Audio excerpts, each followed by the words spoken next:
Hello friends, welcome back to my YouTube channel. Friend, आज की video में हम बात करेंगे कोटक महिंद्रा बैंक का जो 0% इंटरेस्ट रेट वाला लोन उसके बारे में कि जो कि नो कॉस्ट EMI लोन है, जो कि 50,000 से लेकर 15 लाख तक का लोन आपको मिल सकता है। उसकी क्या एलिजिबिलिटी रहेगी, क्या उसका क्राइटेरिया है, कैसे आपको लोन अप्लाई करना है और क्या कुछ उसकी टर्म एंड कंडीशन रहेंगी, वो सारी बातें मैं आपको इस वीडियो में बताऊँगा।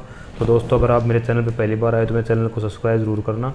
तो चलिए दोस्तों, उसके लिए सबसे पहले आपको आना अपने फ़ोन के ब्राउज़र पे और वहाँ पे आपको कोटक महिंद्रा की वेबसाइट को सर्च करना है और इसका लिंक है मैं आपको डिस्क्रिप्शन में दे दूँगा। आप वहाँ पे जाके भी सीधा वेबसाइट पे जा सकते हो। तो दोस्तों, जैसे आप उस वेबसाइट पे क्लिक करोगे तो आपके सामने जो कोटक महिंद्रा का जो कंज्यूमर फाइनेंस लोन है, जो कि एक कस्टमर ड्यूरेबल लोन है। हालांकि ये लोन आपको बैंक अकाउंट में तो नहीं मिल सकता, लेकिन इस लोन के द्वारा आप कोई भी अगर आप सामान खरीदते हो, इलेक्ट्रॉनिक्स या किसी प्रकार का अदर कोई भी आप फाइनेंस करवाते हो सामान का, तो आप आसानी से इसमें 15 लाख तक का जो भी आपका सामान हो वो इलेक्ट्रॉनिक्स खरीद सकते हो बड़ी आसानी से। और इसके में दोस्तों काफ़ी सारी जो सुविधाएं वो दी गई ही में, क्योंकि ये बैंक में नहीं होगा, एक नो कॉस्ट EMI रहेगा। अगर आप इसमें 6 महीने तक का अगर नो कॉस्ट EMI प्रोडक्ट लेते हो तो आपको कोई इंटरेस्ट नहीं देना पड़ेगा। अगर आप 6 महीने से ऊपर का कोई प्रोडक्ट EMI करवाते तो इसमें आपको रेट ऑफ इंटरेस्ट पे करना पड़ेगा। और ये जो मैक्सिमम जो लोन है दोस्तों, ये 15 लाख तक आपको आसानी से मिल जाएगा और आप इसमें आसानी से अपना कोई भी इलेक्ट्रॉनिक्स परचेज करके, होम या फर्नीचर या मच मोर कोई भी इस तरह का करके आप इस लोन का फ़ायदा उठा रख सकते हो। इस लोन के जो फीचर हैं दोस्तों, इससे आप जैसे television, smartphone, furniture, washing machine, कोई भी इस तरह का प्रोडक्ट खरीद सकते हो। वो भी जो कि इनके कोटक महिंद्रा बैंक के जो भी आउटलेट्स हैं आपकी सिटी में, वो उसके ऊपर पार्टनर्स हैं जो कोटक महिंद्रा बैंक के, वहाँ से जाके आसानी से खरीद सकते हो। और फिर आपको जो चूज पीरियड जो रहेगा जो EMI का, वो रहेगा जैसे आप 6 मंथ के करवा सकते हो, 8 मंथ की, 9 मंथ की, 10 मंथ की, 12 मंथ की, 18 मंथ की, 24 मंथ की। तो आप मैक्सिमम 24 मंथ तक इस जो कंज्यूमर लोन है, ड्यूरेबल लोन, इसकी EMI वो बनवा सकते हो आसानी से। 6 महीने तक EMI का आपको कोई इंटरेस्ट पे नहीं करना, लेकिन 6 महीने से ऊपर की जो EMI रहेगी उसके ऊपर आपको जो इंटरेस्ट है वो पे करना पड़ेगा।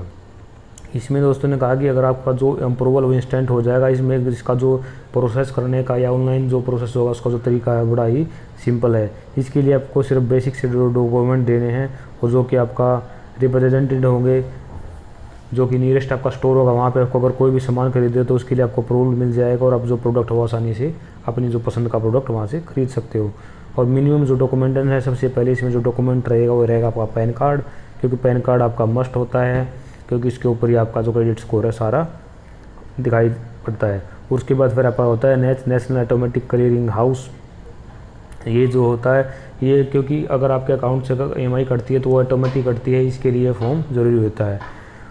और उसके बाद फिर चाहिएगा आपका कैंसिल चेक, जो कि जब आप लोन लोगे उस टाइम आपको उनको देना पड़ेगा।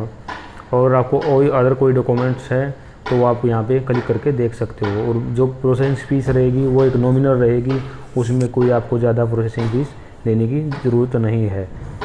और फिर आप की मर्ज़ी का जो भी प्रोडक्ट है वो आप खरीद के जितने भी आपका जो EMI बनती है उसको आसानी से EMI में परचेज कर सकते हो और EMI में आपकी जो पेमेंट है उसको पे कर सकते हो। अगर आप इसमें आपके पास ऑप्शन रहेगा मिनिमम से मिनिमम, अगर आप डाउन पेमेंट भी करते हो तब भी आपका इसमें जो है इस स्कीम के अंदर आप आसानी से एलिजिबल हो जाओगे। इसमें कोई ज़्यादा मिनिमम अमाउंट देने की ज़रूरत नहीं है। अगर आप कोटक महिंद्रा बैंक के कस्टमर्स हैं तो आपको ये प्री अप्रूव्ड ऑफर के रूप में भी आपको देखने को मिल जाएगा। अगर कोई ज़्यादा जानकारी चाहिए तो जो कस्टमर नंबर दिया हुआ है बैंक का, इस पर आप सुबह 10 से शाम के 7 बजे तक आसानी से सोमवार से शनिवार तक कॉल करके आसानी से सारी डिटेल प्राप्त कर सकते हो। तो दोस्तों, ये लोन के जो फीचर्स है वो मैंने आपको बताए। अब दोस्तों इसकी बात करते हैं एलिजिबिलिटी की, कि इसको अप्लाई करने के लिए क्या क्या एलिजिबिलिटी आपको पास होनी चाहिए। तो दोस्तों, अगर इसकी एलिजिबिलिटी की बात करें तो सबसे पहले अगर आप एक इंडियन हो, आपकी जो नेशनलिटी है वो इंडियन होनी चाहिए, यानी कि भारत के नागरिक होने चाहिए। और जो एज जो लिमिट रखी गई है और जो कस्टमर्स हैं ड्यूरेबल की, उसकी जो मिनिमम जो एज रखी गई है वो 21 ईयर्स और 65 ईयर्स। अगर आप कोई डिजिटल प्रोडक्ट खरीदते हो, कोई इलेक्ट्रॉनिक्स प्रोडक्ट खरीदते हो, तो उसकी जो एज रखी गई है मिनिमम 23 ईयर्स रखी गई है और जो मैक्सिमम वो 65 ईयर्स रखी गई है। और फिर कि एरिया ऑफ करंट रेजिडेंस, जहाँ पर रहते हो वहाँ का जो आपका एड्रेस है और आपका जो परमानेंट एड्रेस है वो सेम होना चाहिए, तभी आप इसके लिए एलिजिबल हो। और फिर आता है कि इनकम सोर्स, अगर आपकी क्या सैलरी है गवर्नमेंट सेक्टर में चाहे प्राइवेट सेक्टर में चाहे किसी सेक्टर में हो, लेकिन आपसे उसके अंदर सिर्फ आपको सैलरीड होनी चाहिए और आपके पास एक सैलरी स्लिप आपको मिलनी चाहिए और आपकी जो सैलरी है वो क्रेडिट आपके अकाउंट में होनी चाहिए, जिसमें आपको स्टेटमेंट भी देनी पड़ेगी। तो इनकम का सोर्स ये है कि आप एक सैलरीड पर्सन होने चाहिए। और फिर मिनिमम डॉक्यूमेंट इसमें बताया है कि जो आपका मिनिमम डॉक्यूमेंट इसमें क्या है कि जो आप करंट आपका एड्रेस प्रूफ रहेगा वो आपको इसके अंदर देना रहेगा, ये मिनिमम डॉक्यूमेंट्स। और बाकी जो अगर डॉक्यूमेंट्स की रिक्वायर होगी वो आप बैंक को कॉल करके पूछ सकते हैं, आप नियरेस्ट ब्रांच में जाके इसकी पूरी जानकारी ले सकते हो। जो डॉक्यूमेंट्स रहेंगे मैंने जो आपको पहले ही बताया कि पैन कार्ड आपका मस्ट एंड मैंडेटरी है। उसके बाद आपका जो एड्रेस प्रूफ है वो आपका परमानेंट और करंट एड्रेस सेम होना चाहिए वो एड्रेस प्रूफ। और अगर कोई अन्य और सपोर्टिंग कोई डॉक्यूमेंट्स आपको फाइनेंस से रिलेटेड चाहिए तो वो भी इसमें चाहिए, जैसे आपका कोई ITR हो सकता है, डिजिटल फ़ोटो वो मैंडेटरी रहेगा।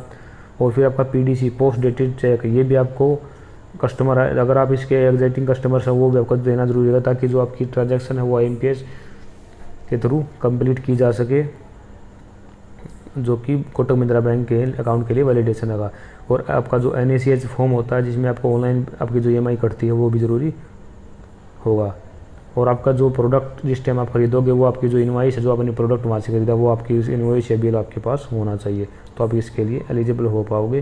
तो डॉक्यूमेंट की बात करें तो उसमें सबसे पहले अगर आपके पास कोई वैलिड पासपोर्ट है वो आप इसमें दे सकते हो। आप तो गैस पाइपलाइन का बिल दे सकते हो, mobile post bill, landline bill, property tax bill, water bill, ये सारी चीज़ें आप इसमें दे सकते हो।